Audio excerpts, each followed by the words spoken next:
Hi, it's Linda Brett-Kell with Attract Deliberately. Today's little video, I want to talk to you about a couple of communication techniques. Very, very important, particularly in networking situations. And then I'm going to give you 10 nice little tips to use when you're at a networking event. The first thing I want to talk to you about is the importance of building rapport. Rapport simply means to be in harmony with people. And we all want to do that, don't we? And to be in rapport and in harmony, you have to be a really good listener. Okay? So that's one very important thing. Rapport can be built instantly. We connect instantly with certain people. Sometimes it takes a little bit of time to build rapport with someone you first meet, or a new customer or client. Rapport can be broken in a nanosecond with a word, even just a look or a shake of the head that may be misunderstood. And when rapport is broken, it takes a good length of time sometimes to get that back to where it might have been. And sometimes, you know what? We never build that rapport back like it once was. So it's important to remember to stay in rapport. And one of the ways you can do that is to become an expert at calibrating. And calibrating simply means the art of paying attention. It's back to that old listening thing again. I know every one of y'all have been to networking events when you're standing around having a nice little conversation with someone and boom, someone just interrupts. Hey, how you doing? My name's Joe Blow and I sell this or that and here's my card. Call me sometime. And you're like, whoa, where'd that come from? Joe failed to calibrate. And that simply means, particularly in a networking situation, when you're in a conversation or you see someone in a conversation across the room and yet you really want to talk with that person or introduce yourself to that person, avoid interrupting. Just walk up, stand a little distance behind. That's called calibrating. Pay attention to what's going on. And when you see that they're finished speaking with that person, that's the time to say, hey, hi, how you doing? My name's Linda Brett-Kell. Love to know more about what you do.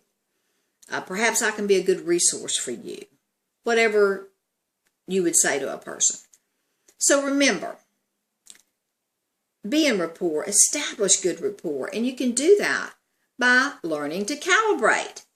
Now, as I promised, I'm going to give you 10 little things you can do to be a more effective communicator, particularly in a networking situation. And I think you're going to want to write this down, so grab a pen and piece of paper real quick. And here they are. First of all, have a dynamic introduction. Your 30-second or 1-minute little elevator speech.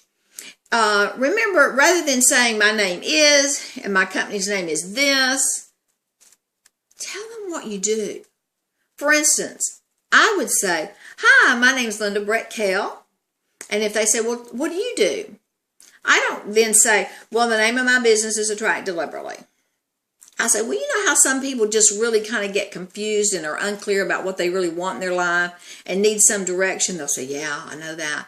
Well, what I do is help those people to gain clarity on what they want to do and to give them the tools and the strategies they need to get them there or something like that, okay? So, kind of be a problem solver in your introduction. Let them really know who you are and what you're passionate about.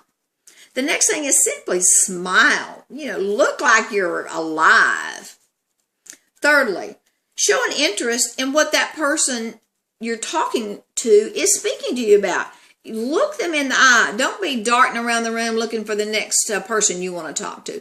Give them your full attention. Again, calibrate, calibrate, calibrate. I love using the phrase, I may be a good resource for you. Whatever they're talking about, you could be a good resource for them. Perhaps what you do is not going to be the answer to their question, but I bet you know someone that can help them. And we all love referrals, and they will remember you if you're able to refer them to someone else. and use the phrase who do. Rather than say, do you know someone, blah, blah, blah, you say, who do you know that may be looking to better their careers or their financial situation or whatever you're doing? Who do you know? Because when you say who do, they have to think and think, who do I know? Rather than giving you a yes or no answer when you say, do you know? I hope that makes sense to you. Follow up with the business cards that you get at least within 5 days with a little email, hey, it was great to meet you, or maybe even a quick telephone call. Number 8, approach the people that you feel that you are going to have a good connection with. You know, you can sort of tell in the room that who's got good vibes, and that's this person that's smiling and you know, just looks like someone you might connect with. You're not going to be drawn to the old sourpuss across the room that, you know, looks like they just lost their best friend.